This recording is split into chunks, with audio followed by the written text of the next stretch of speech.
আমারটা বড়। Please guys like করে দিবেন। কি রে ভাই, শুধু লাইক পাইলে কি হবে না, কমেন্টে পাইতে হবে। আর গাইস প্লিজ সাবস্ক্রাইব করে দিবেন, তাহলে আমি সুইজারল্যান্ড যেতে পারবো। আউ ওয়াও, সিন দেখি জলদি আমার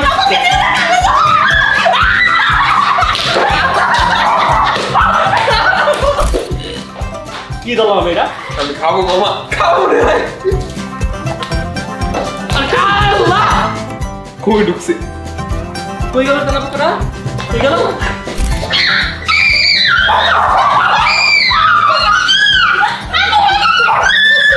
গাইস, ও তেলাপোকা এত বেশি ভাবে আমি আগে জানতাম না। মালিক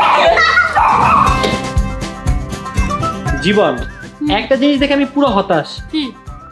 মেয়েরা তেলাপোকা ভয় পায় দেখছি, কিন্তু ছেলেরাও যে তেলাপোকা ভয় পায় তোকে না দেখে আমি বুঝতাম না। আরে ভয় পাবি না কেন? কারণ তুমি আমার ভাতের ভিতরে দিছো, আমার ভাত নোংরা রে মরা। আমার কথা শুনো। কি হলো তোর সাথে তেলাপোকা কেমনি? আল্লাহ, কি রে তোদেরকে আমি তেলাপোকা ফালাইতে পরে মারা উচিত। আর কি করলি তুই এটা? তোমরা আমার সামনে যাচ্ছে, আমি তোমার স্পুন ইউজ করে ফালাই দিছি।